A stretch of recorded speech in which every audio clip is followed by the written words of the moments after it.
Hey there! This is day 11 of the Draw the Circle Prayer Challenge.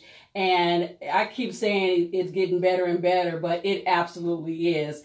It was such a great conversation on tonight that it was all about our prayers and us being able to be connected to recognize when God is answering our prayers.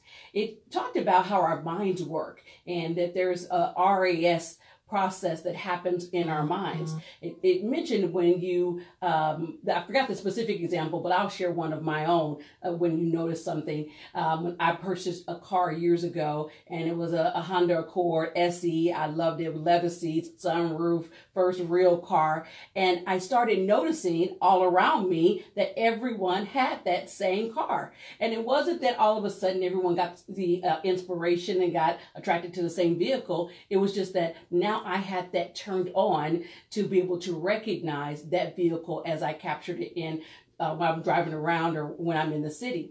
And so that same thing happens when we're in prayer and being in diligent prayer. Another thing that came up in the conversation that I thought was really great, and Jayla talked about this, the Aramaic word for prayer is slotha, and it means to set a trap. And the thing that Jayla said was, you can't set a bear trap trying to catch a rabbit.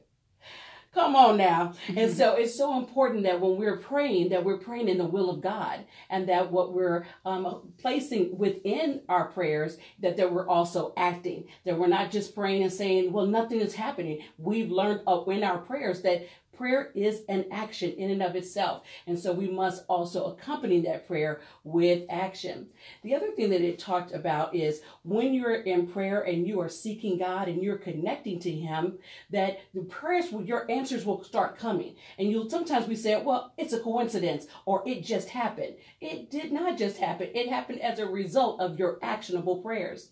And they likened it into an experience when you're watching a 3D movie. You know how you put on your glasses, and Jayla also brought this out, that when you go into a 3D theater and you're watching a film, if you remove your glasses, the film itself can have a little blur to it and it looks distorted and out of focus. But when you put those glasses back on, those images start coming at you. And imagine that to be your prayer in action, that as long as you have on the lens for God, that you are praying in His will, that the things that and blessings will come your way because you are calling those things. You're able to see those things in your RAS.